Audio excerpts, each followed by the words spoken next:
గత సంచికలో ప్రకాశంతో బెంగళూరు వచ్చేసిన జయంతి ప్రకాశం కలరా తగిలి చనిపోవటంతో ప్రకాశం స్నేహితుడైన ప్రసాద్ జయంతిని మెడ్రాస్కి వాళ్ళ అక్కయిన విజయలక్ష్మి దగ్గరకు పంపుతాడు. విజయలక్ష్మి ఒక డాక్టర్. ఆమెకు ఇంట్లో సహాయంగా ఉండేందుకు పంపుతాడు. మెడ్రాస్ వచ్చిన జయంతిని విజయలక్ష్మి కారులో వాళ్ళ ఇంటికి తీసుకెళ్తూ ఉంటుంది. తర్వాత ఏం జరిగిందో విందామా? అదుగో ఆ కనిపించే మేడే మనది. జయంతి కంటికి మేడలు చాలా కనిపిస్తున్నాయి.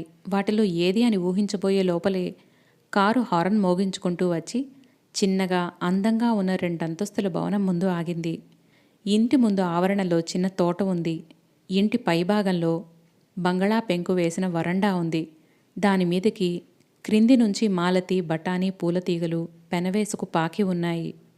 మమ్మీ మమ్మీ లోపలకు అడుగు పెడుతుండగానే 2 పిల్లలు పరిగెత్తుకు వచ్చారు. ఇరుగో వీళ్ళిద్దరూ నా పిల్లలు. మా ప్రసాద్ చెప్పే ఉంటాడు. ఆడపిల్ల పెద్దది రమ్మ, వీడు చిన్నవాడు, అంతా బాబు అని పిలుస్తాం. పేరు రవి. అప్పుడప్పుడు వాడి అఘాయిత్యాలతో మాకెవరికి మనశ్శాంతి ఉండదు. జయంతి కుర్రాడి వైపు చూసి నవ్వింది. వాడు సిగ్గుగా తల్లి చీరలో మొహం దాచుకున్నాడు. మమ్మీ, ప్రసాద్ మామయ్య మా కోసం పంపిస్తానన్న ఆంటీ ఈ అమ్మాయేనా? రమ అడిగింది. అవును, ఏం బాగాలేదా? అంది విజయలక్ష్మి. నేను నీలా పెద్దగా ఉంటుందనుకున్నాను, కానీ ఇంత చిన్నగా ఉందే, అచ్చు మా సరళ వాళ్ళ అక్కలా ఉంటుంది అంది. రమ ఎప్పుడు తనకి కూడా సరళకిలా ఓ అక్క ఎందుకు లేదని తల్లి దగ్గర పేచీ పెడుతూ ఉండేది. ఇక నుంచి నువ్వు ఆ సరళని చూసి ఈర్షపడనవసరం లేదు. నీ కూడా ఒక అక్క ఉందని చెప్పు. విజయలక్ష్మి నవ్వుతూ అంది. నిజంగా? అయితే నేను అక్క అని పిలుస్తాను. రమ జయంతి దగ్గరికి వచ్చి చేయి పట్టుకుంటూ అడిగింది. నాకు అక్క బాగాలేదు, ఆంటీయే బాగుంది అన్నాడు బాబు. ఏం కాదు, అక్కే బాగుంది. ఆంటీ అంటే మన సుందరమ్మత్తలా నల్లగా లావుగా ఉండాలి. రమ పొట్లాటకి తయారైంది. సరే సరే, ఇప్పుడు మీరిద్దరూ పోట్లాడుకోకండి, తల్లి మందలించింది. రా, మా నాన్నగారిని పరిచయం చేస్తాను.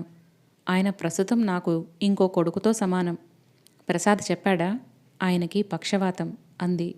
జయంతి చప్పున తెలుసునన్నట్టు తలూపింది. నాన్న, ఇదిగో ప్రసాద్ పంపిన అమ్మాయి వచ్చింది అంది విజయలక్ష్మి. గదిలో మంచం మీద తల పండిపోయి వార్ధక్యంతో శరీరం ముడతలు పడిపోయిన ఒక ఆయన దిండుకి వెనక్కు జారగిలబడి కూర్చున్నాడు. ఆమె ఆయనకి నమస్కారం చేసింది. వయసు మళ్ళిన వాళ్ళని చూస్తే జయంతికి తనకి తెలియకుండానే మనసు గౌరవాభిమానాలతో నిండిపోతుంది. ఆయనకి చూపు సరిగ్గా ఆనదులా ఉంది. ప్రక్కనున్న కళ్ళజోడు తీసి పెట్టుకొని మరీ చూస్తున్నాడు. మీరిద్దరూ మాట్లాడుకుంటూ ఉండండి, ఫోన్ మోగుతోంది, ఇప్పుడే వస్తా. విజయలక్ష్మి వెళ్ళిపోయింది. జయంతిని ఆయన కూర్చోమన్నట్టు చూపిస్తూ ప్రయాణం సుఖంగా జరిగిందా అని అడిగాడు. ఆమె జరిగిందన్నట్టు తలూపింది. నీ పేరేమిటి? జయంతి.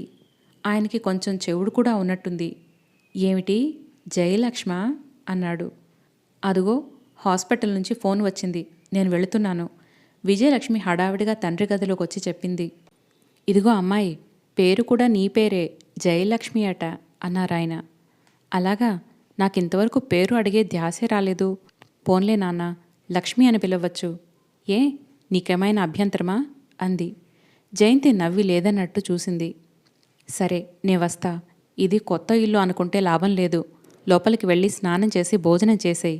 మర్చిపోయా, నా గది చూపిస్తారా? మళ్ళీ నే త్వరగా వెళ్ళిపోవాలి. గబగబా వెళ్ళిపోతున్న విజయలక్ష్మి వెనక జయంతి కూడా నడిచింది. పైభాగంలో పిల్లల గది ప్రక్కన ఉన్న గది జయంతికి ఇవ్వబడింది. ఇది మా గెస్ట్ రూమ్.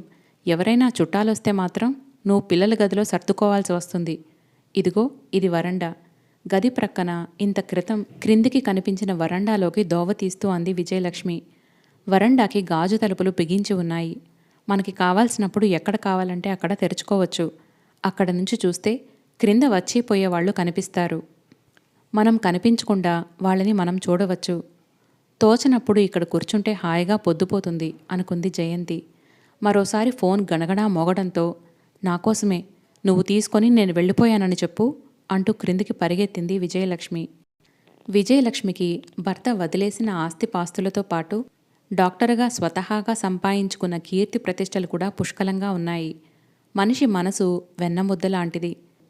సరళ స్వభావురాలు, మంచి ప్రజ్ఞావంతురాలు, దయాగుణం కలది కావటం వల్ల కూడా ప్రాక్టీసు విపరీతంగా పెరిగింది. ప్రసాద్ అన్నట్టు ఊళ్ళో మహిళా మండలులు చాలా వాటితో ఆమెకు సంబంధముంది. అందుకే క్షణం తీరుబడి ఉండదు. నౌకర్ల దారి నౌకర్లది, పిల్లల దారి పిల్లలది. మధ్యలో మంచంలో లేవలేని తండ్రి బాధ ఒకటి. ఆయన కోసం పెట్టిన ఆయాలు కొద్ది రోజులు సవ్యంగా ఉన్నా మెల్లమెల్లగా ఇంట్లో నుంచి వస్తువులు తస్కరించటమో, లేక వంటవాడితో సంబంధం పెట్టుకొని ఇల్లంతా నానా కొలిక్కి తీసుకురావటమో చేస్తున్నారు. ఇలాంటి సమయంలో జయంతి ఆ ఇంట్లో అడుగుపెట్టింది. తనకి వాళ్ళ అవసరం ఎంతగా ఉందో వాళ్ళకి తన అవసరం అంతా ఉంది. అందువల్ల ఆవిడ జయంతిని అపురూపంగా చూసుకోవటంలో ఆశ్చర్యం లేదు. ఇంట్లో అందరూ ఆవిడని విజ్జి, విజ్జమ్మ అని పిలుస్తారు. బయట వాళ్ళంతా డాక్టర్ గారు అని పిలుస్తారు. అందువల్ల జయంతి పేరు లక్ష్మిగా స్థిరపడిపోయింది. జయంతి దైనిక కార్యక్రమం దాదాపు ఇలా ఉంటుంది. ఉదయం లేవగానే అందరికీ కాఫీ, టిఫిన్స్ అమరాయో లేదో చూడటం, పిల్లలిద్దరినీ స్నానం చేయించి బట్టలు వేసి స్కూల్కి వేళకి పంపించటం, అది మొదలు. తర్వాత ముసలాయనకి నౌకరు సాయంతో స్నానం అది చేయించి బట్టలు మార్పించాలి. ఈ లోపల విజయలక్ష్మికి ఫోన్ కాల్స్ వస్తే తీసుకొని వాటికి తగు విధంగా సమాధానాలు ఇచ్చి అవి జాగ్రత్తగా గుర్తుంచుకొని ఇంటికి రాగానే చెప్పాలి. 12 గంటలకి ఆయన భోజనం అయిపోయిన తర్వాత తను భోంచేసి మధ్యాహ్నానికి పిల్లలకి తనే స్వయంగా స్కూల్కి భోజనం తీసుకెళ్తుంది. స్కూలు ఎక్కువ దూరం లేకపోవటం వల్ల నడిచి వెళ్ళి నడిచి వచ్చేస్తుంది. సాయంత్రం మళ్ళీ పిల్లలు వచ్చే సమయానికి కాఫీ, టిఫిన్ రెడీ చేయించడం. ఈ లోపల ఇంటికి ఎవరైనా అతిథులు వస్తారని విజయలక్ష్మి ఫోన్ చేస్తే వాళ్లకి తగ్గట్టు పలహారాలవి తయారు చేయించటం చెయ్యాలి. సాయంత్రం పిల్లలు ఆడుకొని వచ్చిన తర్వాత భోజనం చేయించి వాళ్ళని కూర్చోపెట్టి చదివించాలి. వాళ్ళు నిద్రపోయిన తర్వాత ముసలాయన భోజనం చూడాలి. ఈ లోపల ఎంత లేదన్నా 10కి తక్కువ కాదు. ఆ తర్వాత జయంతి వెళ్ళి నిద్రపోవాలి. ఈ పనంతా జయంతికి విసుగ్గా కానీ అలసటగా కానీ అనిపించటం లేదు. పిల్లలిద్దరూ కొద్ది రోజుల్లోనే బాగా అలవాటైపోయారు. ముసలాయనకి కూడా జయంతి వచ్చిన తర్వాత పుస్తకాలు చదివి వినిపించటంతో బాగా కాలక్షేపం జరుగుతోంది.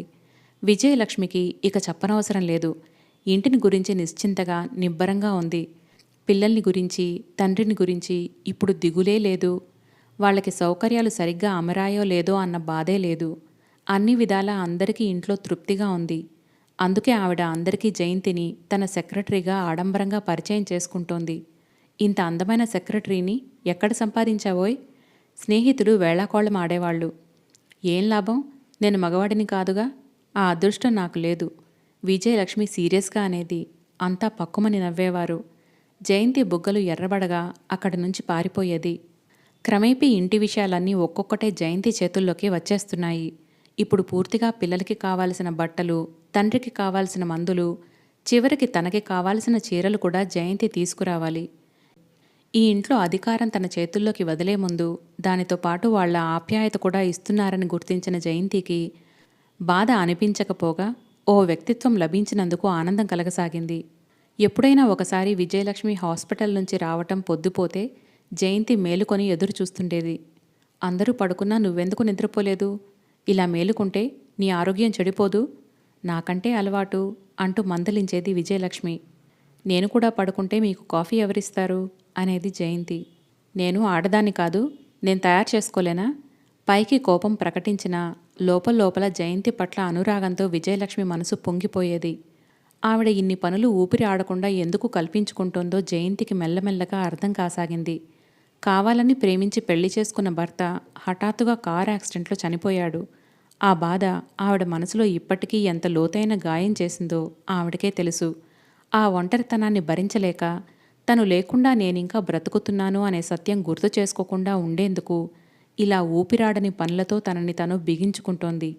మెల్లగా అది అర్థం చేసుకోగలుగుతున్న జయంతికి ఆవిడ పట్ల సానుభూతితో హృదయం ద్రవించసాగింది. కొంతమంది మనుషులంతే, ఎంతమంది ఉన్నా మానసికంగా ఒంటరిగానే ఉంటారు. ఆ ఒంటరితనం ఫీలవుతున్న భావం అప్పుడప్పుడు వాళ్ల కళ్లల్లో తొంగి చూస్తూ ఉంటుంది. సరిగ్గా శేఖరం కూడా ఇంతే. శేఖరం గుర్తొస్తే చాలు జయంతి మనసంతా అదోలా అయిపోతుంది. కొన్ని వస్తువులు పోగొట్టుకున్న తర్వాత కానీ వాటి విలువ తెలియదు. కొంతమంది మనుషులు దూరమైన తర్వాత కానీ వాళ్ల ప్రభావం మన మీద ఎంత ఉందో తెలిసిరాదు. ఇప్పటికీ ఒంటరిగా రాత్రిపూట గదిలో పడుకున్నప్పుడు చీకట్లో జయంతి కెవ్వుమని లేచి కూర్చుంటుంది. కానీ అదృష్టవశాత్తు పక్కన పిల్లల గది తప్ప ఇంకోటి లేకపోవటం వల్ల ఎవరి చెవిని పడటం లేదు. అలా మెలకువ వచ్చినప్పుడు మటుకు జయంతికి తెలియకుండానే శరీరం, మనసు రెండూ ఏకమై శేఖరం అని ఆక్రోశిస్తాయి. బలమైన అతని చేతుల కోసం, కోటగోడల్లా రక్షణ ఇస్తున్నట్టు తృప్తిని కలిగించే ఆ పరిష్వంగం కోసం మనసు వెలువెల్లాడుతుంది. ఆ రోజు లేచినప్పటి నుంచి ఒకటే వర్షం. పిల్లలకి కారులో భోజనం పంపేసిన జయంతి ఏం చేయటానికి తోచక కూర్చొని రమ పుస్తకాలు తీసి వాటికి అట్టలు వేయసాగింది. పిల్లలుంటే బోలెడంత కాలక్షేపం. వాళ్ళకెన్ని పనులు చేసినా ఏవో చెయ్యనివి, అర్జెంటుగా చెయ్యాల్సినవి బెదిరిస్తూ కనిపిస్తూనే ఉంటాయి. పరాయి పిల్లల మీద ఏర్పడిన మమకారంతోనే తనకెంత ఊపిరి ఆడటం లేదే. ఇక సొంత పిల్లలైతే అందుకే కాబోలు ఆడవాళ్లు పిల్లలు పుట్టగానే భర్తల విషయాల్లో ఎక్కువ పట్టించుకోవటం మానేస్తారు. ఇది అర్థం చేసుకోలేని మగవాళ్ళు తమ మీద ఆసక్తి పోయిందోనని గోల పెడతారు. ఇల్లంతా నిశ్శబ్దంగా ఉంది. ముసలాయన కూడా నిద్ర వస్తోంది. పుస్తకం రేపు చదువుదూగానిలే అన్నాడు. బయట పడుతున్న వర్షం చప్పుడు తప్ప ఇంకేం వినిపించటం లేదు. పరధ్యాసగా ఆలోచిస్తూ అట్టలు వేస్తున్న జయంతికి గేటు లోపలికి కారు హారన్ వినిపించటంతో ఎవరై ఉంటారు అనుకుంటూ వరండాలోకి వచ్చి చూసింది. ఒకే ఒక గ్లాస్ డోర్ తెరిచి ఉంది. అందులో నుంచి తొంగి చూస్తే క్రింద టాక్సీలో నుంచి రెయిన్ కోట్లో దిగిన ఒక పొడుగాటి మనిషి కనిపించాడు. అతని మొహం సరిగ్గా కనిపించటం లేదు. చెట్ల తీగలు అడ్డొచ్చాయి. టాక్సీ అతనికి ఏదో చెప్పి తలవంచుకొని గబగబా వరండాలోకి వచ్చాడు. ఎవరో ఆవిడని కలవటానికి వచ్చుంటాడు అనుకుంటూ జయంతి మళ్లీ వచ్చి పుస్తకాల దగ్గర కూర్చుంది. అట్టలు వేయటం కూడా అయిపోవచ్చింది. ఇంకో 2 పుస్తకాలున్నాయి. ఏ పనైనా సరే మనం కావాలని కాలక్షేపానికి కూర్చుంటే అది ఇట్టే అయిపోతుంది. ఇది పూర్తి చేసిన తర్వాత పిల్లలు వచ్చేదాకా ఏం చేయాలి? ఆమె ఆలోచిస్తుండగా ఇంతలో నౌకరు వచ్చి ఎవరో వచ్చారు అన్నాడు. డాక్టర్ గారు లేరు, ఇప్పుడు రారని చెప్పు అంది. ఆయన మిమ్మల్నే కావాలంటున్నారు అన్నాడు. నన్నా? తెల్లబోతూ అడిగింది.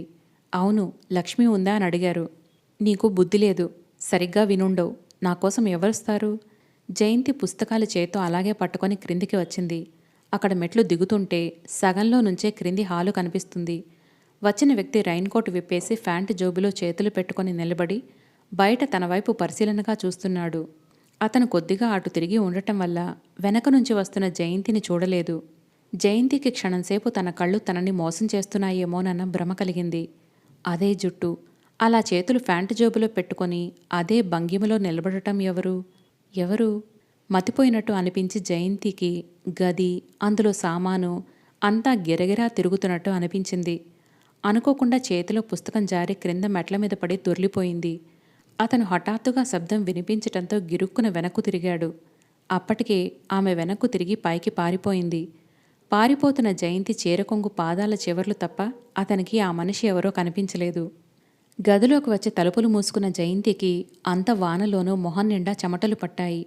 శేఖరం ఇక్కడికెలా వచ్చాడు? తన పేరు లక్ష్మి అని ఎలా తెలిసింది? భగవాన్, ఇప్పుడేం చేయాలి? ఏం చేయాలి తను? అప్పుడు ఉత్తరం రాస్తే కనీసం సమాధానమైనా ఇవ్వని మనిషి ఇప్పుడెందుకిలా హఠాత్తుగా కనిపించటం? తనకి కలిగిన ఈ మనశ్శాంతిని నాశనం చేయాలని కాబోలు. చాలాసేపైన తర్వాత వంట మనిషి వచ్చి తలుపు తట్టాడు. ఏమిటి? భయంగా తలుపు తెరవకుండానే అడిగింది. డాక్టర్ అమ్మగారి కోసం ఎవరో వచ్చారట.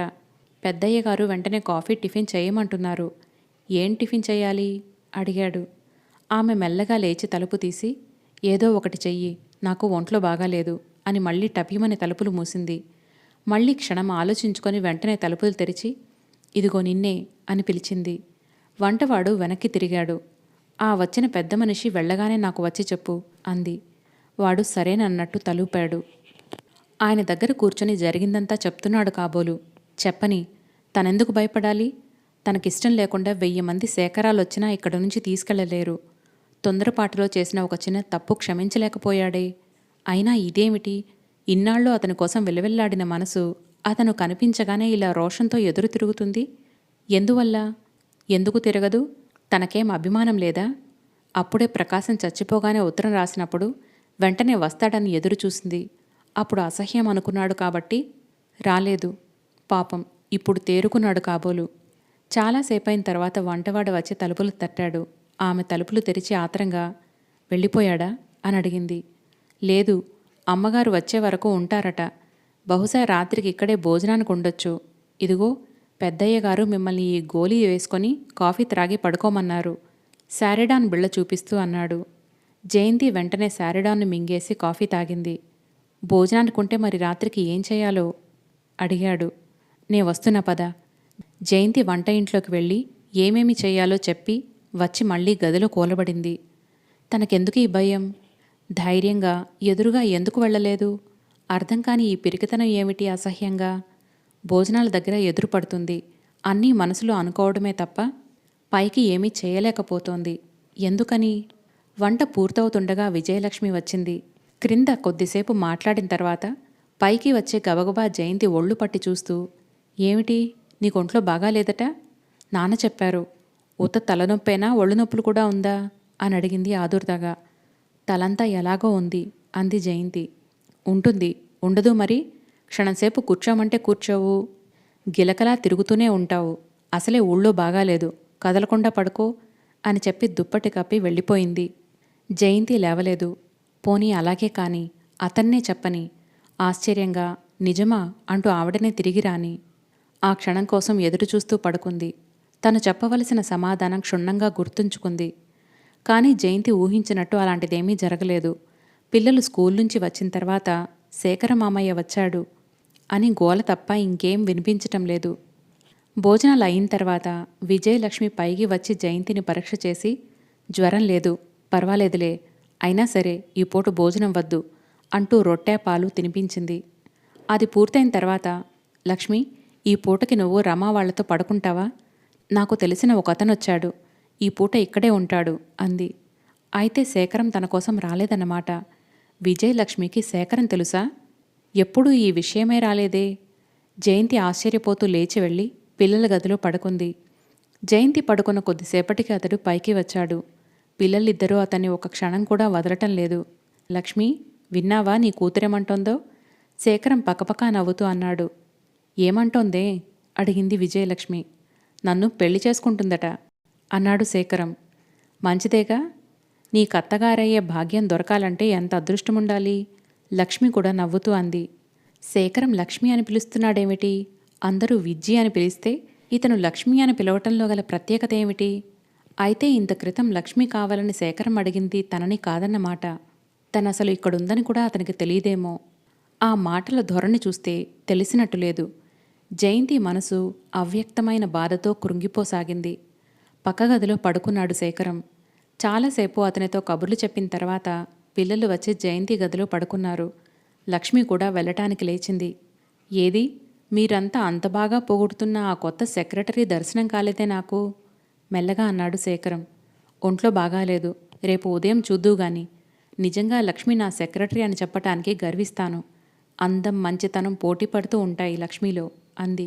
అలాగా, అయితే తప్పకుండా చూడాల్సిందే పరధ్యాసగా వినిపించింది శేఖరం కంఠం. రేపు ఉదయం చూద్దూగాని అంది విజయలక్ష్మి.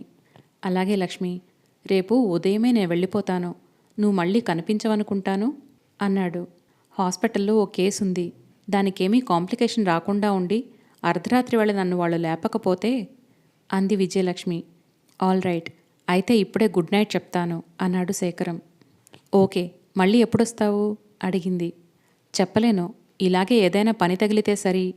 నిద్ర వస్తోంది నాకు. శేఖరం తలుపులు వేసుకున్న చప్పుడు వినిపించింది. లక్ష్మి క్రిందకి వెళ్లబోయే ముందు జయంతి గదిలోకి ఒకసారి వచ్చింది. గోడవైపు తిరిగి ఉన్న జయంతి నిద్రపోతోందనుకుని నిశ్శబ్దంగా తలుపులు దగ్గరేసి వెళ్ళిపోయింది. అంతసేపు జరిగిన వాళ్ల సంభాషణలో తన ప్రసంగం చూచాయిగా కూడా రాకపోవటం చూసి జయంతికి నిరాశతో కోపంతో మనసు విలవిల్లాడసాగింది. అతనెంత మామూలుగా ఉన్నాడు. ఇలాంటి వ్యక్తి కోసమైనా తనెంతో గొప్పగా ఊహించుకొని ఆలోచించేది. తను పడుకునే పక్క మీదే పడుకున్నాడు. ఇప్పుడు అతను తల ఆంచుకున్న దిండులోకే మొహం దించుకొని అతని కోసం ఎన్నిసార్లు ఆలోచించిందో, కళ్ళెంబడి నీళ్లు ఎన్నిసార్లు పెట్టుకుందో అతనికెలా తెలుస్తుంది? జయంతికి ఎప్పటికో తెల్లవారుజాముకి నిద్రపట్టింది. మళ్ళీ మెలకు వచ్చేసరికి 8:30 దాటింది. పిల్లలు స్కూల్కి తయారవుతున్నారు. విజయలక్ష్మి రాత్రి హాస్పిటల్కి వెళ్ళిపోయింది. జయంతి లేచి యువతలకి వచ్చేసరికి రాత్రి శేఖరం పడుకున్న గది తలుపులు ఎప్పటిలా తెరిచి ఉన్నాయి. అతను వెళ్ళి అప్పటికే గంట అయింది. జయంతి నీరసంతో మంచం మీద కూలబడింది. పై సంఘటన జరిగిపోయిన తర్వాత దాదాపు 1 రోజులకి ఓ రోజు రాత్రి చాలా ఆలస్యంగా ఇంటికి వచ్చిన విజయలక్ష్మి జయంతి ఇచ్చిన పాల గ్లాస్ అందుకుంటూ, లక్ష్మి, మా క్లబ్కి సెక్రటరీ దొరక్క తన్నుకు చస్తున్నారు. నేను ఈ రోజున నీ పేరు ఇచ్చొచ్చాను అంది. నన్నా? జయంతి వింతగా చూసింది. అవును, అసలు నేను చాలా రోజుల నుంచి అనుకుంటున్నాను. నువ్వు ఉండటం వల్ల మాకింట్లో అంత సౌకర్యంగా, హాయిగా గడిచిపోతున్న మాట నిజమే. కానీ అలాగని చెప్పి నీ జీవితం వ్యర్థం చేసే స్వార్థపరురాలిని మాత్రం కాదు. నువ్వు దీనికి సెక్రటరీ అయితే అనేక రకాల వ్యక్తులు పరిచయం అవుతారు. వాళ్ళలో ఎవరైనా నీ మనసుకి నచ్చిన వాళ్ళు. ఆవిడ వాక్యం పూర్తి చేయనేలేదు. ఒక మాట చెప్పండి, నేనేమైనా మీకు బరువుగా అనిపిస్తున్నానా అంది. లక్ష్మి, విజయలక్ష్మి తెల్లపోయినట్టు చూసింది. నాకిక్కడ పిల్లలతో చాలా హాయిగా ఉంది. మీరంతా నన్ను ఆప్యాయంగా చూస్తున్నారు. నాకింతకంటే ఇంకేం కావాలి అంది. కానీ ఇప్పుడు బాగానే ఉంటే ఉండొచ్చు. ఎల్లకాలం నీకిలా గడిచిపోతే తృప్తిగా అనిపిస్తుందా అడిగింది. ఎందుకు అనిపించదు? నాకింకేం వద్దు. మీరు నన్ను సొంత చెల్లెలికి మించిన మమకారంతో చూస్తున్నారు. జయంతి కళ్ళల్లో హఠాత్తుగా నీళ్లు తిరిగాయి. అరే, అదేమిటి? ఎక్కడో పిచ్చిపిల్లలా ఉన్నావే? చప్పును చెయ్యి పట్టి దగ్గరకు లాక్కుంటూ కంగారుగా అంది. మీకిష్టం లేకపోతే వెళ్ళిపోమని చెప్పండి. అంతేకాని నీ మొహం, నిన్ను వెళ్ళమంటున్నానా నేను? జన్మలో నిన్ను వదలకూడదని నాకుంది అందావిడ. మరింకెందుకు ఇవన్నీ అడిగింది జయంతి. నీ జీవితం అంతా ఇలా వృధా చేసుకుంటావా? ఒకవేళ నువ్వు ఉండిపోతానన్నా లోకం ఏమనుకుంటుంది చెప్పు? లోకం సంగతి కూడా వదిలే. నాకు బాధగా ఉంది అందావిడ. వద్దొద్దు, మీరలా ఆలోచించొద్దు. ఇక్కడ ఈ ఇంట్లో సొంతంగా ఉండిపోతాననటంలో నాకే స్వార్థముంది. దయుంచి నన్ను పంపించాలని చూడకండి. చప్పున ఆవిడ గుండెలో తలదాచుకుంటూ బొంగురుపోయిన కంఠంతో అంది. సరే సరే, ఇంకెప్పుడు అనను. మర్చిపోయా, ప్రసాద్ వస్తానని ఉత్తరం రాశాడు, చూశావా అంది. జయంతి చూశానన్నట్టు తలూపింది. విజయలక్ష్మికి హఠాత్తుగా తను చేసిన పొరపాటు తెలిసి వచ్చింది. ప్రసాద్ ఈ అమ్మాయిని పంపించాడన్న సంగతి తనెలా మర్చిపోయింది? వాళ్ళిద్దరి మధ్య ఏ ఆకర్షణ లేకుండా ఉంటుందా? జయంతి తన మరదలుగా ఈ ఇంట్లో శాశ్వతంగా ఉండిపోతుంది అన్న ఆలోచన రావటంతో విజయలక్ష్మి మొహం సంతోషంతో విప్పారింది. ప్రసాద్ సెలవు పెట్టి వచ్చాడు. పిల్లలు మామయ్య మామయ్య అంటూ ఒకటే గోల. ఇదిగో, మీరంతా కలిసి మీ ఇష్టం వచ్చిన చోట్లకి తిరగండి. నాకు టైం లేదు, ముందే చెబుతున్నాను అంది విజయలక్ష్మి. ఆవిడ మనసులో అసలు ఉద్దేశం వాళ్ళిద్దరినీ హాయిగా ఒంటరిగా వదిలేయాలని. తల్లి మనసులో ఆ విషయాన్ని కనిపెట్టలేని పిల్లలిద్దరూ మేము వెళ్తాం అని మారాం చేశారు. వద్దు, చదువు పోతుంది, ఇంట్లో కూర్చొని చదువుకోండి అని కసిరింది. రమ, రవి బిక్కమొహంతో జయంతి వైపు చూశారు. వాళ్ల చదువు పాడవకుండా చూసే బాధ్యత నాది అంది జయంతి రమ జుట్టు సరిచేస్తూ. పిల్లలతో కలిసి ప్రసాద్, జయంతి బీచ్కి, పార్కులకి, మ్యూజియంకి తిరుగుతున్నారు. ఓ రోజు సాయంత్రం బీచ్లో పిల్లలిద్దరూ దూరంగా ఇసుకలో పిచ్చుకగూళ్ళు కడుతున్నారు. జయంతి, ప్రసాద్ వెన్నెల్లో తళతళా మెరుస్తున్న నీళ్లవంక చూస్తూ కూర్చున్నారు. తెల్లటి నురగలతో కెరటాలు పరిగెత్తుకుంటూ ఒడ్డుకు వచ్చి వెంటనే చెల్లా చెదురై కిలకిలా నవ్వుతున్నాయి.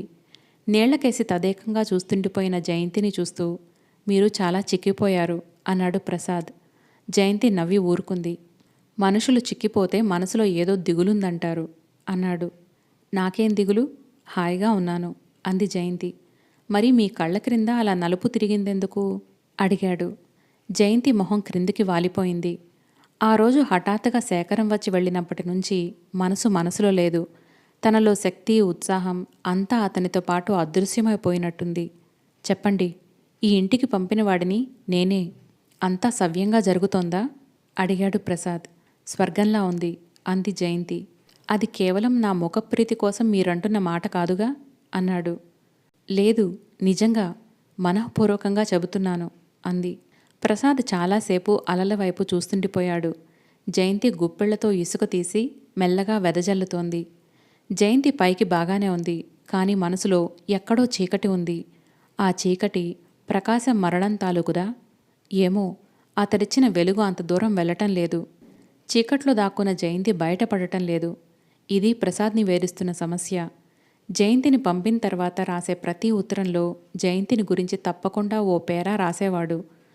మెల్లగా జయంతిని ఉత్తరాలు రాయమన్న కోరిక సూటిగా బయటపెట్టాడు. కానీ జయంతి వాటిని పట్టించుకున్నట్టు లేదు. అది సిగ్గో, ఇష్టం లేకపోవటమో ఏదీ తేలటం లేదు. జయంతి చాలాసేపైన తర్వాత పిలిచాడు. చెప్పండి, ఏమిటి అన్నట్టు చూసింది జయంతి. నన్ను చూస్తే మీకేమనిపిస్తుంది అడిగాడు. చాలా మంచివారని అంది జయంతి. అంతేనా ప్రశ్నించాడు.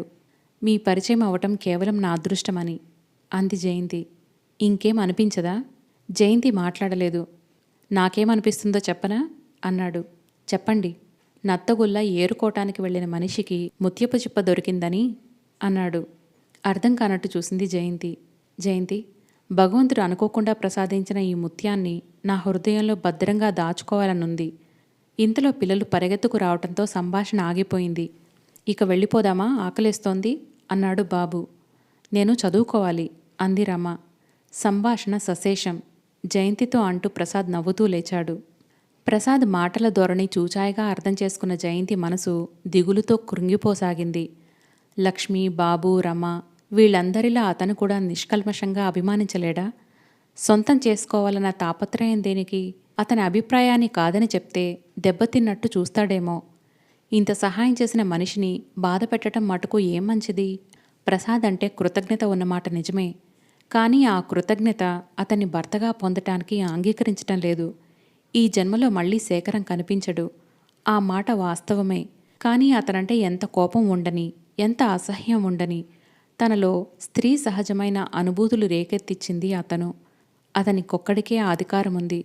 ఒక్క ప్రసాదే కాదు, ఇంకే మగవాడి ఆత్మీయతని ఆ రూపంలో తను భరించలేదు. శరీరం, మనసు రెండూ ఎదురు తిరుగుతున్నాయి.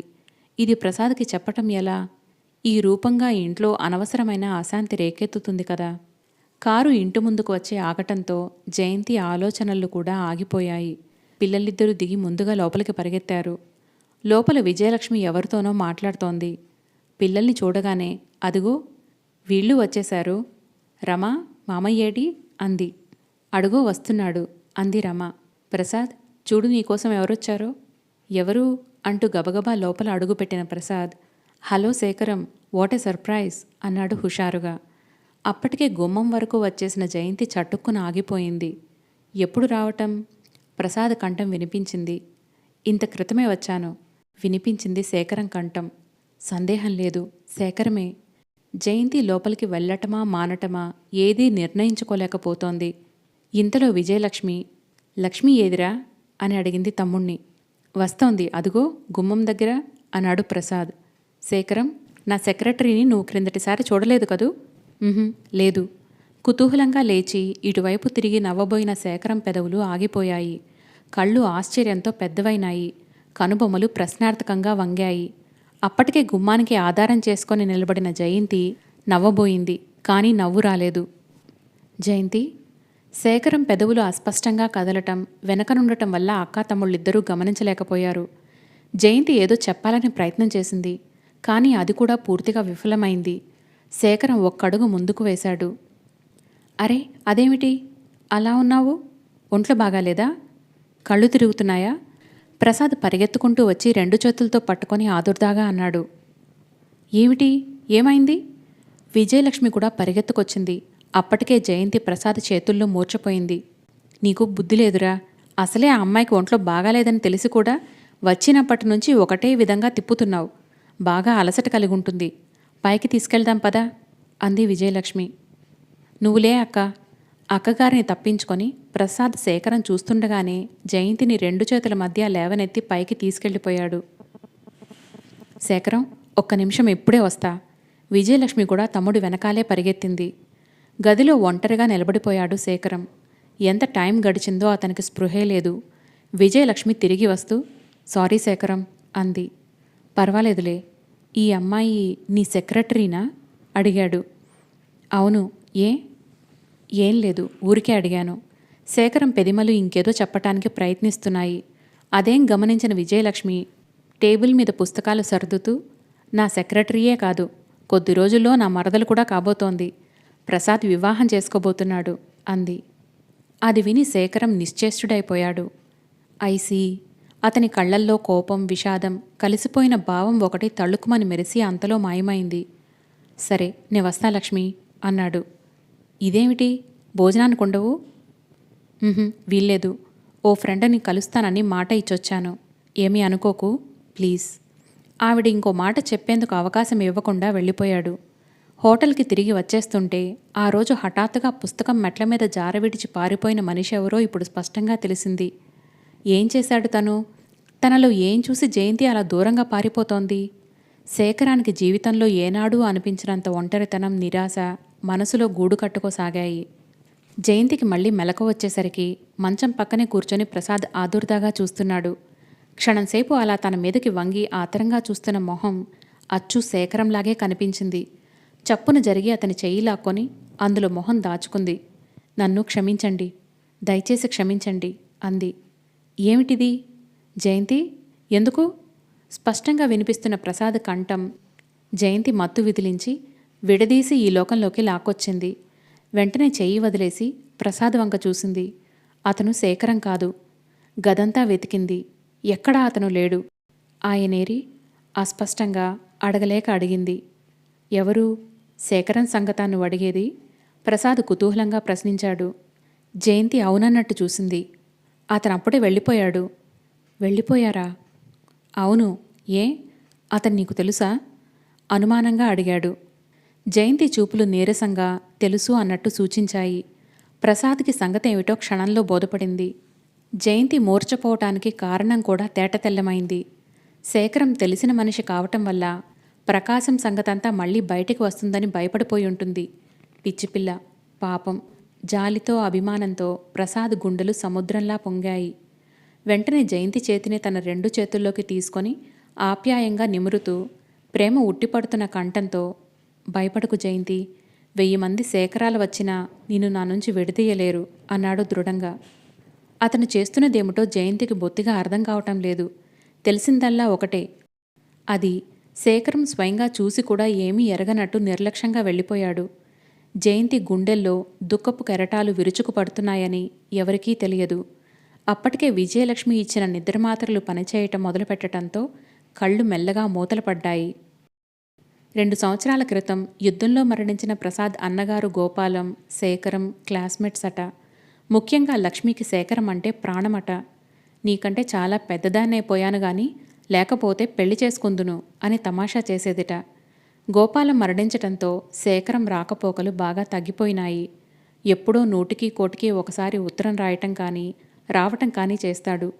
పిల్లలు 3 పెద్ద కొడుకు గోపాలం అంటే ముసలాయనకి ప్రాణం. అతను చచ్చిపోయిన తర్వాత ఆ దిగులుతోనే ఆయన మంచం పట్టాడు. గోపాలాన్ని గుర్తుకు తెచ్చే ఏ వస్తువైనా కంటికి కనిపిస్తే ఆయన చిన్నపిల్లాడిలా బావురుమంటారు. అందుకే చిన్న కూతురు అలాంటి చిహ్నాలేవి పొరపాటును కూడా లేకుండా చేసింది. ఇదంతా మాటల ధోరణిలో అప్పుడు కాస్త ఇప్పుడు కాస్త ప్రసాద్ ద్వారా తెలిసింది. శేఖరం నీకెలా తెలుసు? మీ ఇద్దరికి ఎలా పరిచయం? ఈ మాటల మీద ప్రసాద్ ఎక్కువ నొక్కి అడగలేదు.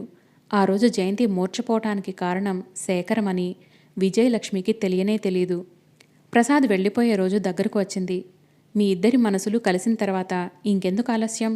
ఆ 3 ముళ్ళ తతంగం పూర్తి చేసుకుంటే సరిపోతుందిగా నవ్వుతూ అంది విజయలక్ష్మి. లక్ష్మి ఎప్పుడంటే అప్పుడే, నాకేం అభ్యంతరం లేదు. తనని తొందర పెట్టడం నాకిష్టం లేదు తృప్తిగా అన్నాడు ప్రసాద్.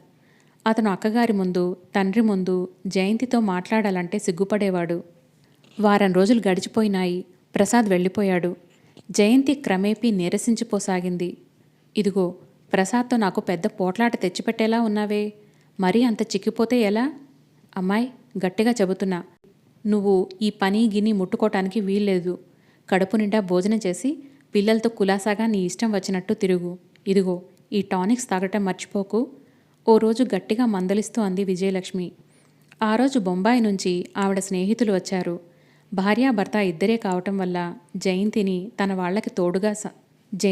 వాళ్లకి తోడుగా సందడి కోసం పిల్లల్ని కూడా మహాబలిపురం చూడటానికి పంపించింది విజయలక్ష్మి.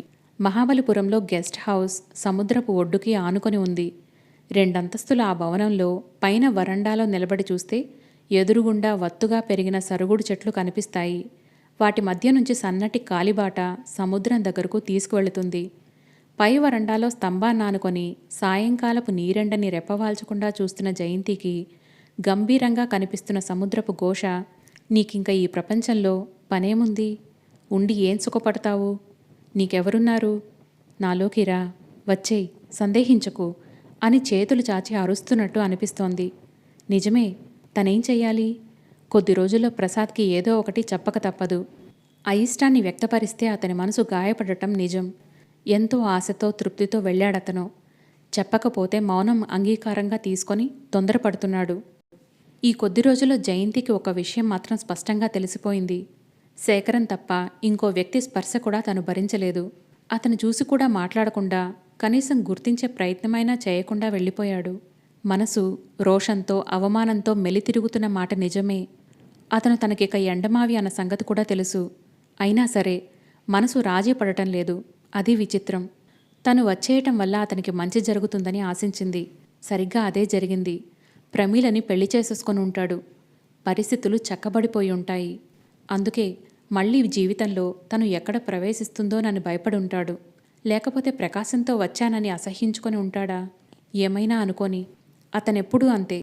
అధికారం ఉన్నట్టు తప్ప ఏనాడైనా ఆత్మీయతతో మాట్లాడేవాడా?